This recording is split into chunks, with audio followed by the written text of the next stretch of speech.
तेरा किसने किया है सिंगार सांवरे, लगे दुल्हा सा मेरा दिलदार सांवरे। पूरा भजन सुनाओ कोई बढ़िया। छोटी ये आता है। हाँ सुना दो। छोटी छोटी गैया छोटे छोटे ग्वाल, छोटो सो मेरो मदन गोपाल। छोटी गैया छोटे छोटे ग्वाल, छोटो सो मेरो मदन गोपाल। काखा में गैया क्या काखा में ग्वाल, काखा में मेरो मदन गोपाल। काखा में गैया काखा में ग्वाल, काखा में मेरो मदन गोपाल।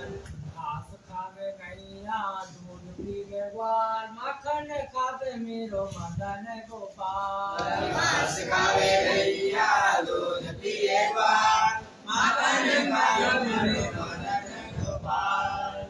छोटी छोटी गैया छोटे छोटे ग्वाल, छोटो तो मेरो मदन गोपाल। छोटी छोटी गैया छोटे छोटे ग्वाल, छोटो तो मेरो मदन गोपाल। आगे आगे गैया पीछे पीछे ग्वाल, पीछे मेरो मारो मदन गोपाल। आगे आगे गैया पीछे पीछे ग्वाल, पीछे मारो मदन गोपाल। छोटी छोटी गैया छोटे छोटे ग्वाल, छोटो तो मेरो मदन गोपाल। छोटी छोटी गैया छोटे छोटे ग्वाल, छोटो तो मेरो मदन गोपाल। छोटी छोटी सखिया मधुबन बाग, रस रचावे मारो मदन गोपाल। छोटी छोटी सखिया मधुबन बाग, रस रचावे मदन गोपाल। छोटी छोटी गैया छोटे छोटे ग्वाल, छोटो तो मेरो मदन गोपाल। छोटी छोटी गैया छोटे छोटे ग्वाल, छोटो तो मेरो मदन गोपाल। जय बुला दिया करो भजन के पश्चात। वृंदावन बिहारी लाल की जय, राधा रानी सरकार की जय। कल तक कहाँ तक अध्ययन किए थे? कल भक्ति महारानी अपने पुत्रों ज्ञान और वैराग्य के साथ वृंदावन में स्थित हैं। ज्ञान वैराग्य वृद्ध हो चुके हैं, परंतु वृंदावन के प्रभाव से भक्ति युवा हो गई है। यहाँ तक पढ़े थे ना। वृंदावन धाम वृंदावनम पुनः प्राप्य नवीनेव स्वरूपिणी जाता हम युति सम्यक प्रेष्ठ रूपा तु सांप्रतम। ये अध्ययन कराया गया था। फिर आगे नारद जी बताते हैं, वर्षे वर्षे क्रमज् जाता मंगलम नापि दृश्यते। पृथ्वी पर प्रतिवर्ष प्रतिदिन हर क्षण ये बदलता जा रहा है, यहाँ पर कुछ मंगल नहीं दिख रहा। पृथ्वी स्पर्श करने योग्य तो छोड़िए, देखने लायक तक नहीं रह गई कलिकाल के प्रभाव से। परंतु ये तो वृंदावन धाम की महिमा है, जहाँ पर जिसके प्रभाव से भक्तिर नृत्यत यत्र च। तो भक्ति कहती हैं, कथम परीक्षिता राज्ञा स्थापितो ह्यशुचिः कलिः, प्रवृत्ते तु कलौ सर्व शारः पुत्र गतो महान्। भक्ति महारानी कहती हैं कि राजा परीक्षित अशुचि कलिः कथम स्थापितः। राजा परीक्षित ने इस अपवित्र कलियुग को रहने ही क्यों दिया यहाँ पर? जब ये इतना अपवित्र है, इसमें कोई गुण ही नहीं है, तो इसको रहने क्यों दिया? राजा परीक्षित ने मान लो रहने भी दिया, तो श्री हरि से यह अधर्म कैसे देखा जाता है? क्योंकि वे तो कहते हैं कि जब जब होए धर्म की हानि, तब वो प्रकट होते हैं, अवतार लेते हैं। यदा यदा हि धर्मस्य ग्लानिर्भवति भारत। तो ऐसा अधर्म श्री हरि से कैसे देखा जा रहा है? नारद जी कहते हैं राजा परीक्षित ने इस कलिकाल को सिर्फ और सिर्फ इसलिए छोड़ दिया है क्योंकि इसमें एक बहुत ही बड़ा महान गुण छिपा हुआ है। कौन सा गुण छिपा हुआ है? यत् फलम नास्ति तपसा न योगेन समाधिना तत्फलम लभ्यते सम्यक कलौ केशव कीर्तना। जो फल नास्ति तपसा, जो तप से नहीं मिलता है, जो फल योग से नहीं मिलता, जो फल समाधि से भी नहीं मिलता, तत्फलम लभते सम्यक, वो संपूर्ण फल इस कलिकाल में केवल श्री हरिकेशव कीर्तनाथ, भगवान श्री कृष्ण के कीर्तन करने से, उनके नाम लेने से ही वो फल मिल जाता है। ऐसा गुण कलिकाल के अंदर होने के कारण ही राजा परीक्षित ने इस कलयुग को रहने दिया। और रही बात तुम्हारे दूसरे प्रश्न की कि भगवान श्री हरि से भी ऐसा अधर्म क्यों देखा जा रहा, तो ये कलयुग का स्वभाव है। अयम तु युग धर्मो ही वर्तते कश्य दूषणम, ये तो इस कलिकाल का प्रभाव है। इसके पश्चात भक्ति महारानी के द्वारा श्री नारद जी की स्तुति होती है। जयति जगति मायाम यस्य कायाधवस्ते वचन रचन में कम केवलम चाकलय ध्रुव पद्म पियातो सकल कुशल पात्रम ब्रह्म। हे सुरसे तुम ही धन्योसी, हे देवर्षि, हे नारद आप धन्य हैं, क्योंकि आप जैसे साधुओं का दर्शन इस लोक में समस्त सिद्धियों का कारण होता है। आपकी कृपा से ही ध्रुव जी ने ध्रुव पद की प्राप्ति कर ली। आपकी ही कृपा से प्रहलाद जी को भक्ति मिल गई। आपके एक ही उपदेश से प्रहलाद जी ने इस माया पर, जिसका पार बड़े बड़े ऋषि मुनि नहीं पा सकते, केवल आपके एक बार के एक उपदेश से ही इस माया पर प्रहलाद जी ने विजय प्राप्त कर लिया और ध्रुव जी ने ध्रुवपद प्राप्त कर लिया। ब्रह्मपुत्रम नतास्मि, हे ब्रह्मा जी के पुत्र आपको नमस्कार है। आगे दूसरे अध्याय में नारद जी कहते हैं, वृथा खेदय से बाले अहो चिंता तुरा कथम श्री कृष्ण चरणाम भोजम स्मर दुखम गमिष्यति। हे बाले, तुम व्यर्थ ही शोक कर रही हो, तुम व्यर्थ ही शोक कर रही हो। व्यर्थ में चिंता मत करो, शोक मत करो। करो क्या? भगवान के चरणों का आश्रय लो। श्री कृष्ण चरणाम भोजम, जब भगवान के चरणों का आश्रय ले लोगी तो स्मर दुखम गमिष्यति, भगवान के चरणों का स्मरण करते ही दुख स्वतः ही दूर हो जाएगा। उसके लिए कोई कार्य नहीं करना पड़ेगा।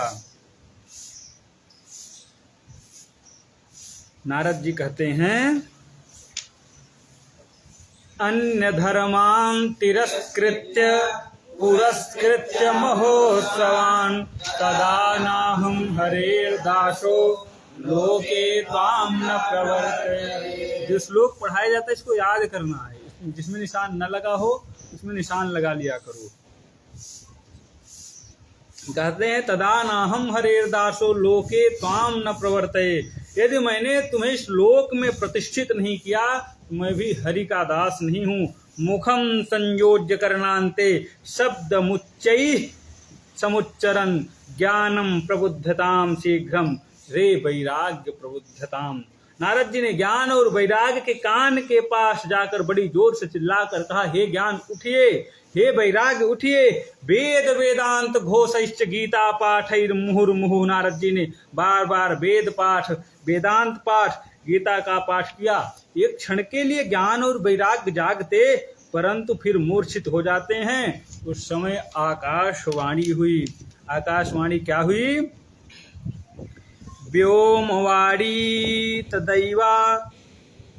व्योमवाणी तदैवा भून्मा ऋषे खिद्यतामिति उद्यमः सफलस्तेयं भविष्यति न संशयः। जी, आकाशवाणी हुई कि हे नारद जी, आपका प्रयास सफल होगा, इसमें किसी भी प्रकार का संशय नहीं है। एतदर्थ तो सत्कर्म सुरसे तुम समाचर। आप क्या करो? आप सत्कर्म करो। सत्कर्म के करने से ही आपका प्रयास सफल होगा। असाध्यम केचन प्रोचुर दुर्यज्ञेयमित चापरे मूकी भूता स्थान्ये तु कियंतस्तु पलायितः। 38वां है दूसरे अध्याय का। जब नारद जी ये देखने के लिए निकल गए कि वो आखिरकार सत्कर्म कौन सा है जो आकाशवाणी ने कहा है, और वो सत्कर्म किनके द्वारा हमको पता लगे, हर एक आश्रमों में जाने लगे, जो भी साधु सुनते हैं उनसे पूछने लगे।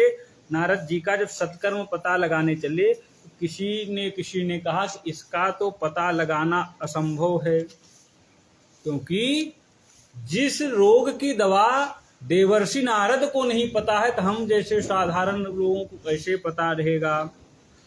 वेद वेदांत गीता पाठ जो भी उपाय था नारद जी ने सब कुछ कर लिया। जब उसके द्वारा ज्ञान वैराग्य नहीं दिखे तब कोई दूसरा उपाय हमें नहीं दिखता। और कुछ तो कियंतस्तु पलायितः, जब पता लगा हमारे आश्रम में नारद जी आ रहे तो आश्रम छोड़कर ही चले गए।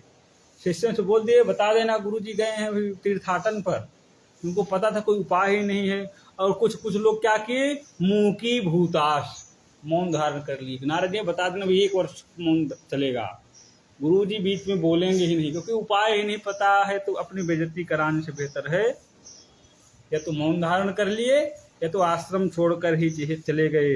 हाहाकारो महानासी त्रैलोक्ये विस्मयावह वेद वेदांत घोषैश्च गीता पाठैर्विरोधितम्।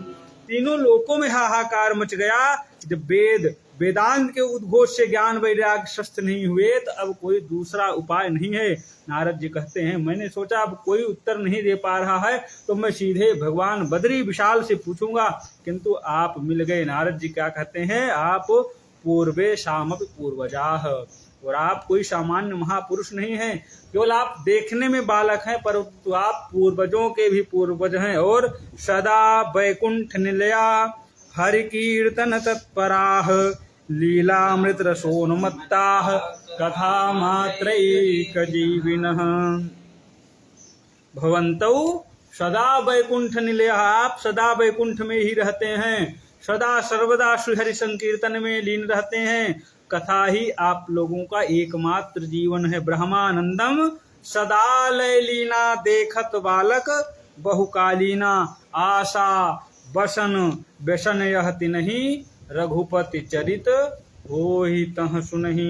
सनकादिक ऋषि कहते हैं नारद जी से, माँ चिंताम कुरु देवर्षे हर्षम चित्ते समावह उपायः सुख साध्योत्र वर्तते पूर्व एव ही। क्या कहते हैं, हे नारद जी आप चिंता ना करें, बड़ा ही सरल उपाय है, कोई हम आपको नया उपाय नहीं बताने जा रहे हैं। वर्तते पूर्व ही, पहले से ही विद्यमान है। और जो सत्कर्म करने के लिए आकाशवाणी ने आपको इंगित किया है वो सत्कर्म श्रीमद् भागवत ही है, जिसके अनुष्ठान से ज्ञान और वैराग्य दोनों स्वस्थ हो जाएंगे। तो आपको श्रीमद् भागवत का अनुष्ठान करना चाहिए। श्रीमद् भागवत कथा के पश्चात ज्ञान और वैराग्य से संयुक्त भक्ति घर घर और जन जन में विहार करेगी। सत्कर्म सूचको नूनम ज्ञान यज्ञ स्मृतो बुधैः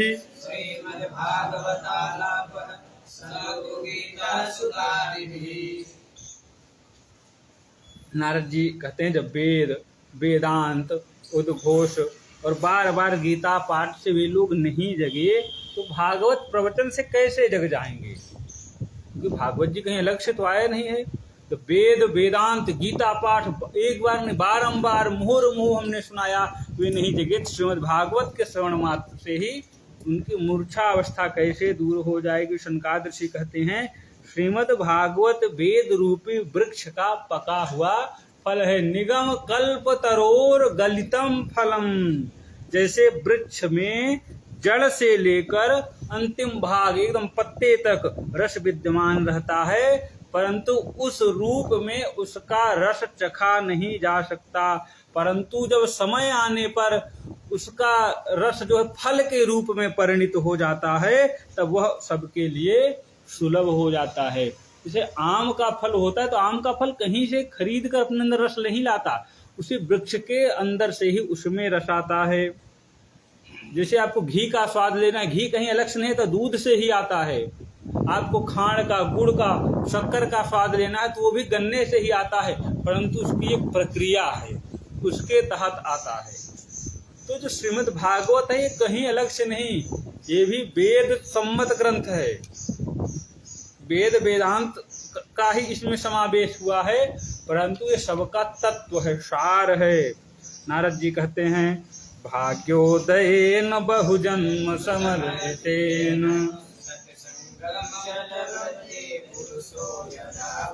अज्ञान हेतु कृत मोह मदांधकार नाशम विधाय हि तदोदयते विवेकः। कहते हैं जब बहुत जन्मों के संचित पुण्यों का उदय होता है तब सत्संग की प्राप्ति होती है। ऐसे नहीं कि ऐसे सत्संग, यदि सत्संग किसी को मिल रहा है, सत्संग में रुचि है, तो पूर्व जन्म के बड़े पुण्यों का उदय होता है, तब जाकर सत्संग की प्राप्ति होती है।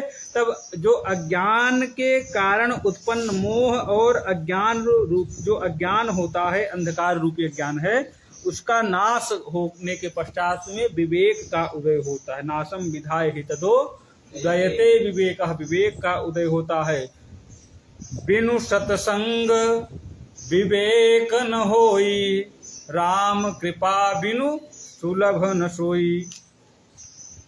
इस स्थान पर आप फिर एक भजन भी गा सकते हैं। इसको आप पुस्तक से भी, भजन की पुस्तक आती है उसमें से लिख लो, या मोबाइल रहता है तो उसमें से गूगल पर डालोगे तो उसमें भी आ जाएगा।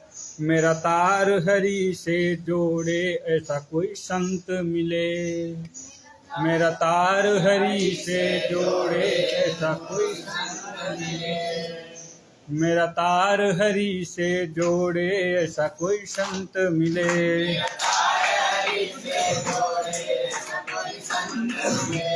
सनत कुमार कहते हैं शृणु नारद वक्षामो विनम्राय विवेकिने गंगा द्वार। हे नारद शृणु गंगा द्वार समीपे आनंद नामकम तटम अस्ति। हे नारद जी, गंगा द्वार हरिद्वार के, हरिद्वार में आनंद नामक तट है। उस हरिद्वार को जो हरि के भक्त हैं, विष्णु के भक्त हैं, उसको क्या बोलते हैं? हरिद्वार। और जो शिव के भक्त हैं उसको हरद्वार बोलते हैं। हर मतलब भगवान शिव, हर का द्वार, हरि यानी नारायण, हरि का द्वार। इसलिए कुमार क्या बोलते हैं? गंगा द्वार समीपे तू, न तो हरिद्वार न हरद्वार। व्यास जी ने न हरिद्वार लिखा न हरद्वार, गंगा द्वार लिखा, क्योंकि जो गंगा जी का संबंध है वो हरि से भी है और हर से भी। हरि के चरणों से निकली हैं और हर के शीश पर विराजमान हूँ, वहाँ से भी आई हैं। हरि के चरणों से निकलने के पश्चात में कहाँ आई हैं? जब ब्रह्मा जी के कमंडल में, वहाँ से शिव जी के ही जटाओं में। तो जब गंगा द्वार समीपे तो तटमानंद नाम कम बोले तो गंगा द्वार से हरि और हर दोनों का संबंध हो गया। यदि हरिद्वार बोलते तो हरि के भक्तों को लगता नहीं हरिद्वार हमारा, और हरद्वार बोलते तो शिव भक्तों को लगता हमारा लिखा हुआ है। इसलिए व्यास जी ने क्या लिखा? गंगा द्वार समीपे, दोनों लोगों का समावेश हो गया। सूत जी कहते हैं एवं मुक्त्वा कुमारास्ते नारदे न समम ततः गंगा तटम समाजगमुः कथा पानाय सत्वरा। इतना कहकर सनकादि मुनि नारद जी के साथ गंगा तट हरिद्वार पर आ गए। तीनों लोकों में हल्ला मच गया कि श्रीमद् भागवत की कथा होने वाली है। श्रीमद् भागवत रूपी अमृत का पान करने के लिए रस लंपट वैष्णव भागने लगे। श्री भागवत पीयूष पानाय रस लंपटाह। जो अपने अभिमान के कारण नहीं आ रहे थे कि कौन जाए वहां कथा सुनने, उनको भृगु महाराज जी समझा बुझा करके ले आए कि कथा श्रवण करने चलना ही है। तब सनत कुमार कहते हैं, सदा सेव्या श्रीमद् भागवती कथा यस्याह श्रवण मात्रेण हरिश्चित्तम। श्रीमद् भागवत की वार्ता ही नहीं कि एक बार सुन लिए अभी बोल दो, हम तो भी सन 2017 में तो श्रीमद् भागवत सुने थे, हमारे चाचा के यहाँ हुई थी। ऐसा नहीं, एक बार नहीं सुनना है। सदा सेव्या श्रीमद् भागवत की कथा सदा सर्वथा सेवन के योग्य है। जिसके सुनने मात्र से ही यस्याह श्रवण मात्रेण हरि यानी भगवान श्री कृष्ण चित्तम समाश्रयेत हृदय में आकर के विराजमान हो जाते हैं। न गंगा न गया काशी पुष्करम न प्रयागकम शुक शास्त्र कथायाश्च फले न समतानयम। 32वां है श्लोक। न गंगा न गया और न काशी न पुष्कर न प्रयाग भी श्रीमद् भागवत कथा की फल में कोई बराबरी नहीं कर सकते हैं। आजन्म मात्रमपि येन सखेन किंचित् चित्तं विधाय शुक शास्त्र कथा न पीता चांडालवच्च खरवद्वत तेन नीतम् मिथ्या स्वजन्म जननी जनितु।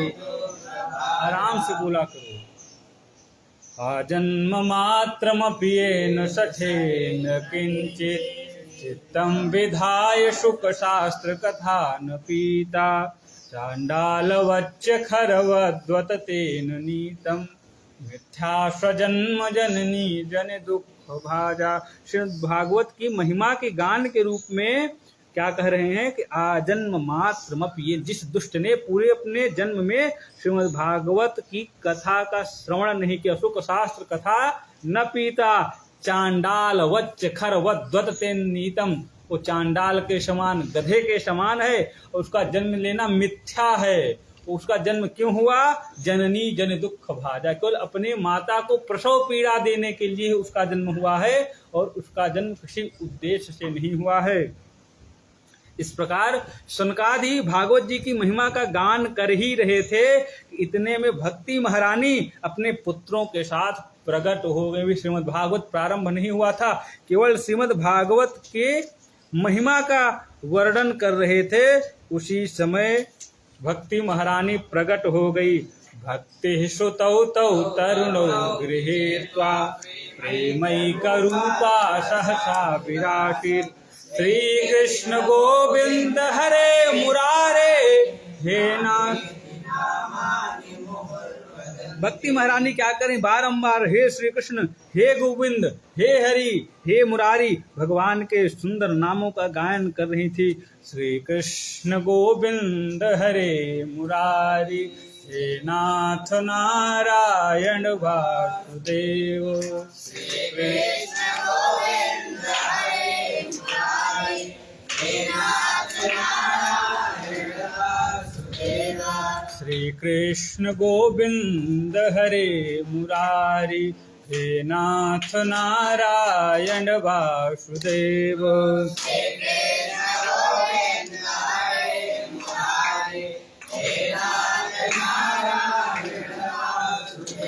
जितने भी मुनि थे उन मुनियों के बीच में चर्चा का विषय बन गया, कथम प्रविष्टा कथमागतेयम। मध्य मुनि नाम इति तर्कयन्तः। सभी ऋषियों के बीच, मुनियों के बीच ये हो कि किस तरफ से कैसे आ गई, कैसे यहाँ पर प्रविष्ट हो गई भक्ति महारानी। यम अधुना कथार्थतः निष्पतिताः। तब सनकादि ऋषि कहते हैं कि ये भक्ति अभी अभी कथा, श्रीमद् भागवत के कथा के अर्थ से निकली हुई हैं। फिर भक्ति महारानी पूछती हैं सनकादि ऋषि से कि मैं कहाँ पर विराजमान हो जाऊं। तो सनकादि ऋषि क्या कहते हैं, निरंतरम वैष्णव मानसानि। आप कहाँ पर बैठो? भक्तों के, वैष्णवों के हृदय में बैठो। भक्तेषु गोविंद स्वरूप कर्त्री प्रेमैक धर्त्री सा त्वं च तिष्ठस्व सुधैर्य संश्रया निरंतरम वैष्णव मानसानि। आप सदैव इन वैष्णवों के मन में निवास करें। सकल भुवन मध्य निर्धनास्ते धन्या निवसद हृदयेषां श्री हरेर्भक्तिरेपा हरिरपि निज लोकम प्रवसत हृदयेषां भक्ति सूत्रोपनद्यः। संपूर्ण लोकों में वो निर्धन व्यक्ति भी भाग्यशाली है, भले ही उसके पास सांसारिक धन नहीं है, फिर भी वो भाग्यशाली है जिनके हृदय में भगवान श्री कृष्ण की अनन्य भक्ति निवास करती है।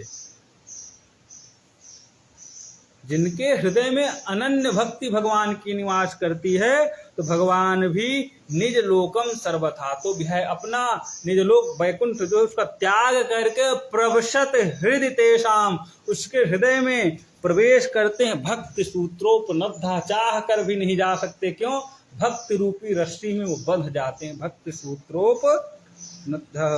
नारद जी आगे पूछते हैं कि के विशुद्धंति वदन्तु मह्यम। इस श्रीमद् भागवत की कथा को सुनने के पश्चात कौन कौन शुद्ध हो जाता है, कैसे कैसे पापी तर जाते हैं। 10वां श्लोक है के विशुद्धंति वदन्तु मह्यम। सनत कुमारों से कहते हैं हमसे बताइए श्रीमद् भागवत की कथा सुनने से कैसे कैसे पापी तर सकते हैं। फिर सनकाद ऋषि बताते हैं ये मानवाः पाप कृतस्तु सर्वदा सदा दुराचार रता विमार्गगाः क्रोधाग्निदग्धाः कुटिलाश्च कामिनाः सप्ताह यज्ञेन कलौ पुनन्ति ते। ये मानवाः सर्वदा पाप कृतः, जो मनुष्य सदा सर्वदा हमेशा पाप कर्म में ही लिप्त रहते हैं, नित्य दुराचार में तल्लीन रहते हैं, कुमार्गगामी हैं, क्रोधी हैं, कुटिल हैं, कामी हैं, वे भी इस श्रीमद् भागवत के सप्ताह यज्ञ से पावन हो जाते हैं, पवित्र हो जाते हैं। तो नारद जी कहते कोई एग्जाम्पल है, कोई उदाहरण, तो कोई वस्तु लेने जाओ, कुछ बोलो, वो बताइए ये ले लो इससे ऐसा हो जाएगा। पूछो भाई किसने ऐसा किया था कि हम ही पहले ले जाएं, हाँ? पहले ग्राहक हम ही बन जाएं, हम ही पे टेस्ट कर रहे हो। तो नारद जी ने पूछा हमको कि कलयुग के प्राणियों के, नारद जी को तो कथा की महिमा पता ही है, तभी तो उसके पहले व्यास जी को सुना चुके, परंतु कलयुग के प्राणियों के मन में इस प्रकार के विचार आ सकते हैं, वो प्रश्न कर सकता है, इसलिए उनकी तरफ से नारद जी ही प्रश्न कर सकते हैं कि आप कोई उदाहरण दे करके सुनाइए। सनकाद ऋषि कहते हैं कि ठीक है, हम तुमको इस विषय में बड़ा पुराना इतिहास सुनाते हैं। हिस्ट्री मतलब इतिहास, कोई ऐसे घटना नहीं कि ऐसे कहानी सुना दिए। स्टोरी मतलब होता है कहानी, हिस्ट्री यानी इतिहास जो हुआ हो। कहानी तो वैसे भी बनाकर सुनाई जा सकती है, एक राजा थी, एक रानी थी, परंतु जो इतिहास है जो बीता हुआ रहता है वही इतिहास। समझ रहा है? इतिहास जो बीता हुआ है, जो कहानी, उसको सुनाया जा सकता है। तो उसके विषय में बता रहे हैं तुंगभद्रा तटे पूर्वम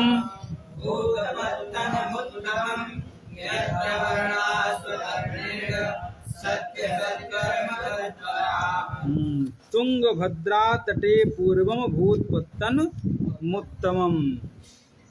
तुंगभद्रा तट के, तुंगभद्रा नामक नदी के किनारे एक बहुत ही सुंदर नगर बसा हुआ था। उस पावन नगर में एक आत्मदेव जी नामक पंडित जी रहा करते थे और उनकी धर्मपत्नी का नाम क्या था? धुंधली।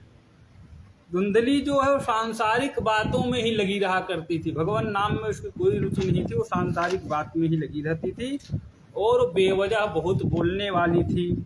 घर के काम में तो तेज थी, घर का काम निपटा लिया करती थी समय से, परंतु वो झगड़ालू बहुत थी, बेवजह झगड़ा करना उसी के साथ पंडित जी प्रेम पूर्वक निवास करते करते उनका युवा अवस्था बीत गया, तब भी उनको जब कोई संतान नहीं हुई, तब एक दिन वे पंडित जी आत्महत्या करने के उद्देश्य से उन्होंने सोचा वैसे जीवन को रखने से कोई उद्देश्य नहीं है। वे एक तालाब के किनारे पहुंच गए, वहां वे जोर जोर से रोने लगे। तभी वहां पर एक सन्यासी आए और उन्होंने पंडित जी को रोता हुआ देख करके पंडित जी से पूछा, कथम रोदिस विप्रत्वम काते चिंता बलियसी वदतं सत्वरम मह्यम स्वस्य दुःखस्य कारणम। हे ब्राह्मण, तुम क्यों रो रहे हो?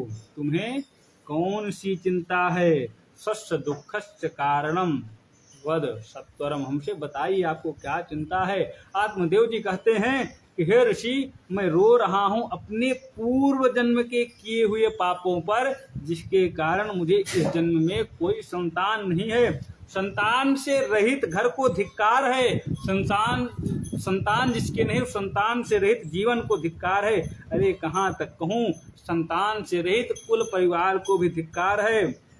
जो संत कहते हैं ब्राह्मण से, मुंचा ज्ञानम प्रजारूपम बलिष्ठा कर्मणो गति विवेकम तु समासाद्य त्यज संसार वासनम।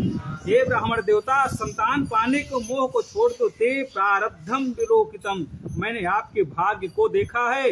सप्त जन्मावधितो पुत्रो नैवच। इस जन्म की बात तो छोड़िए, आपके अगले 7 जन्मों तक भी कोई संतान का योग नहीं है। ब्राह्मण ने कहा, महाराज मैं अपने प्राण को त्याग दूंगा आपके सामने ही, ये तो आप हमें पुत्र प्रदान करें। विवेकेन भवेत् किम में पुत्रम देहि बलादपि नो चेत त्यजाम्यहम प्राणास्तुदग्रे शोक मूर्छितः। तब उन संत ने उनको एक फल दिया और उनसे कहा, इसे अपनी पत्नी को खिला देना। पंडित जी ने प्रसाद लाकर अपनी पत्नी को दिया। पंडित जी फल देकर कहीं चले गए तो धुंधली अपने सखी के आगे रो रो कर कहने लगी कि फल भक्षेण गर्भः स्यात् गर्भेण उदर वृद्धिता स्वल्प भक्षम ततो शक्तिर गृह कार्यम कथम भवेत। फल खा लिया, मान लो हमने, फल से गर्भ रहेगा, गर्भ रहने से पेट बढ़ जाएगा, भोजन कम होगा, फिर कमजोरी हो जाएगी, फिर घर का काम कैसे करेंगे। दैवात घाटी ब्रजेत ग्रामे पलायत गर्भिणी कथम। कहीं गांव में अचानक चोरी डकैती पड़ गई तो सब तो भग जाएंगे, हम कैसे भगेंगे। और कहीं शिशु तिरछा हो गया जन्म के समय, मेरा तो मरना हो जाएगा और हम मर जाएंगी। उधर मेरी ननद आकर के सारा सामान घर से उठा ले जाएगी। एवं कुतर्क योगेन तत्फलम नैव भक्षितम। बोली कहीं सुखदेव जी की तरह हमारा भी अगर 12 वर्ष तक अगर पेट में रुक गया, हम क्या करेंगे। इसी प्रकार के कुतर्क करते करते उसने नैव भक्षितम फलम, उस समय उसने उस फल का भक्षण नहीं किया। एक दिन धुंधली की बहन आई, सारा समाचार पाकर उनकी बहन ने कहा कि बहन तू चिंता मत कर, मुझे गर्व है, पैदा होते ही उसे मैं तुझे दे दूंगी। धुंधली और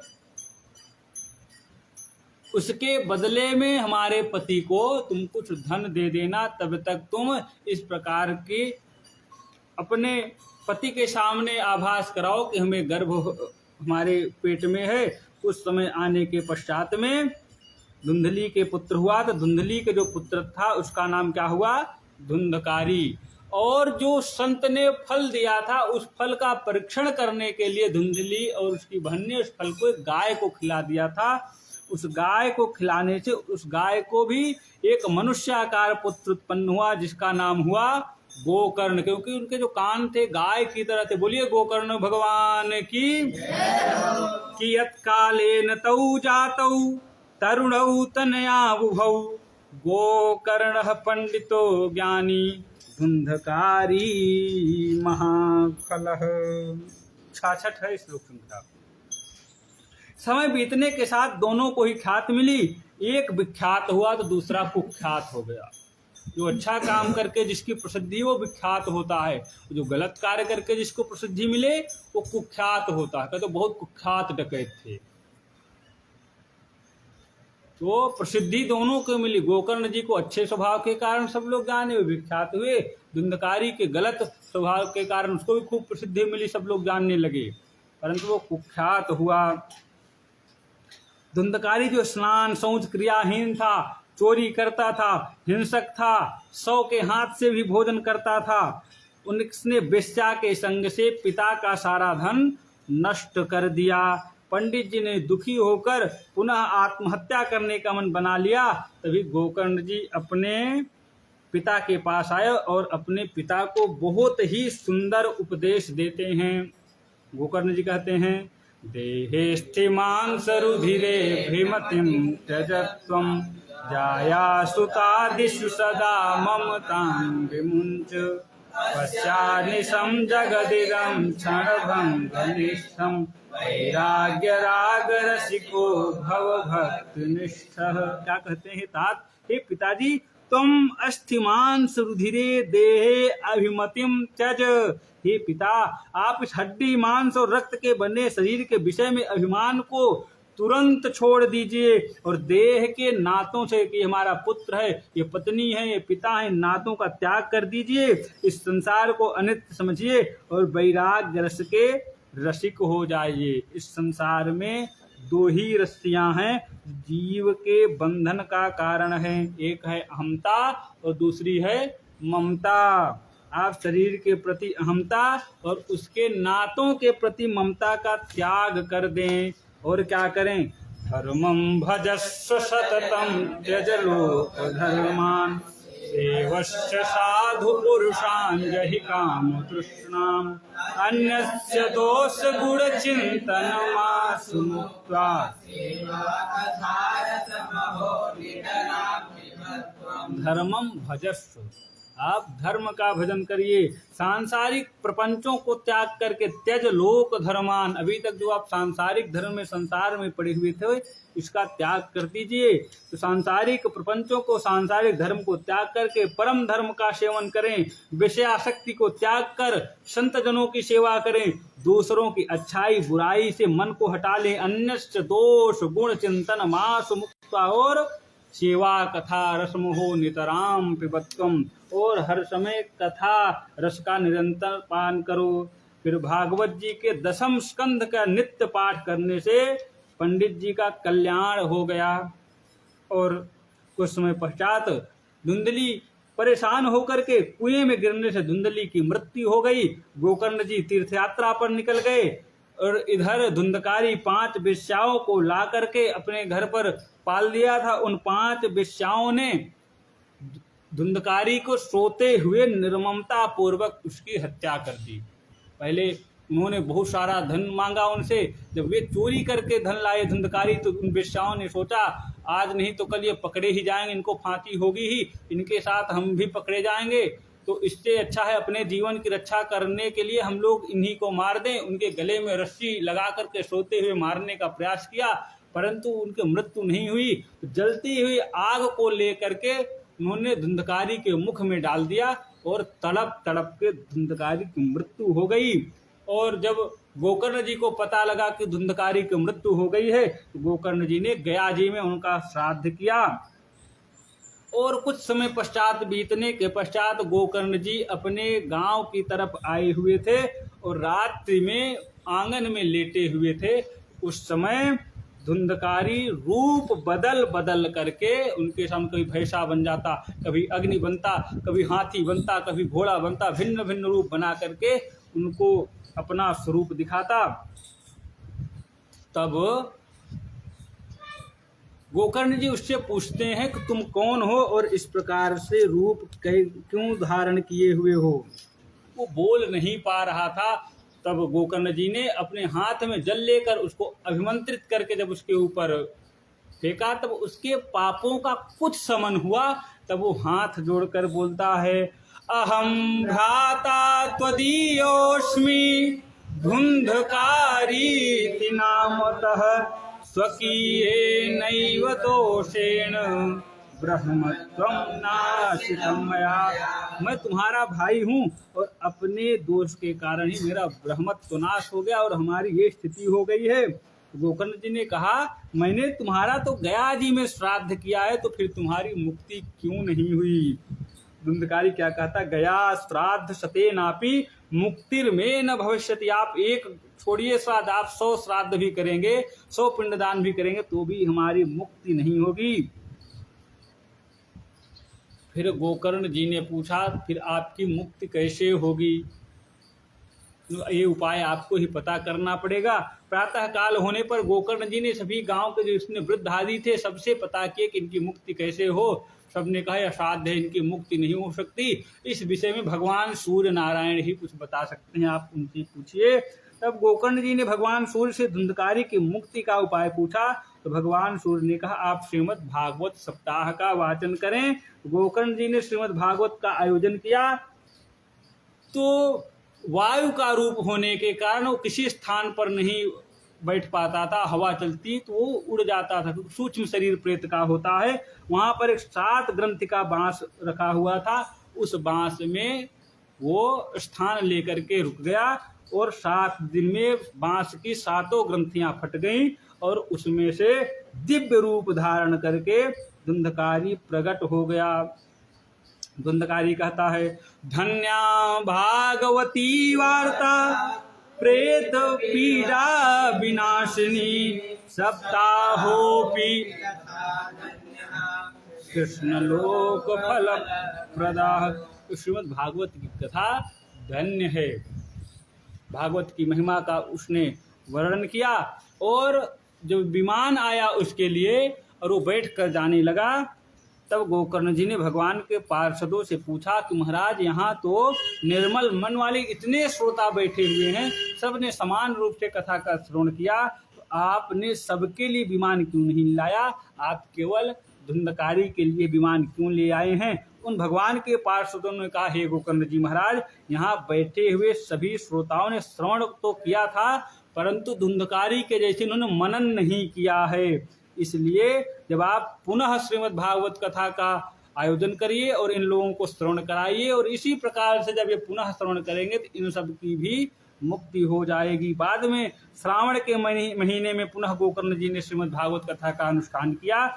इस बार जितने श्रोता थे उतने विमान प्रकट हो गए, साक्षात श्री हरि प्रकट हो गए और उन्होंने गोकर्ण जी को अपने हृदय से लगा लिया।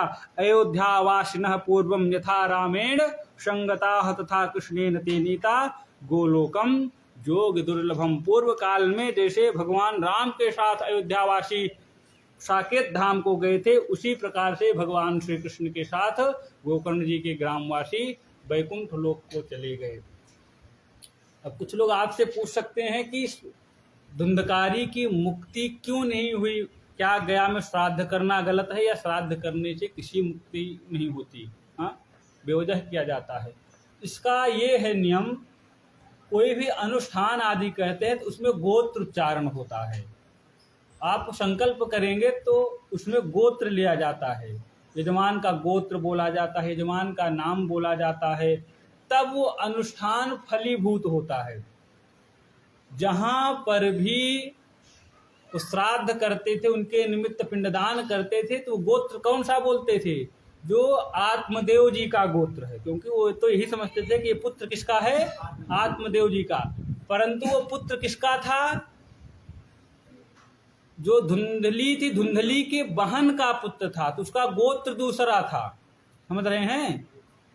यदि वो आत्मदेव जी का पुत्र रहा होता तब तो उसकी मुक्ति होती। ये बात तो किसी को पता नहीं थी। तो जब उसका श्राद्ध किया जाता था तो वो आत्मदेव जी का गोत्र, आत्मदेव जी के पुत्र होने के कारण उनका गोत्र बोल करके उनका श्राद्ध किया जाता था। परंतु वो पुत्र उनकी बहन का था, उनका गोत्र दूसरा था, इसलिए उसकी मुक्ति नहीं हो रही थी। श्रीमद् भागवत के श्रवण में गोत्र आदि उच्चारण आवश्यक नहीं है, केवल श्रीमद् भागवत को अच्छी तरह से श्रवण और मनन करना है, इसी से ही मुक्ति हो जाती है। समझ में आया कि क्यों नहीं हुआ था श्राद्ध करने से? क्यों नहीं हुआ था श्राद्ध करने से मुक्ति? गोत्र चेंज था, इसलिए उनकी मुक्ति नहीं हुई। क्योंकि कोई भी धार्मिक अनुष्ठान हो, जब तक यजमान का गोत्र ना बोला जाए तब तक उनकी मुक्ति नहीं होती है।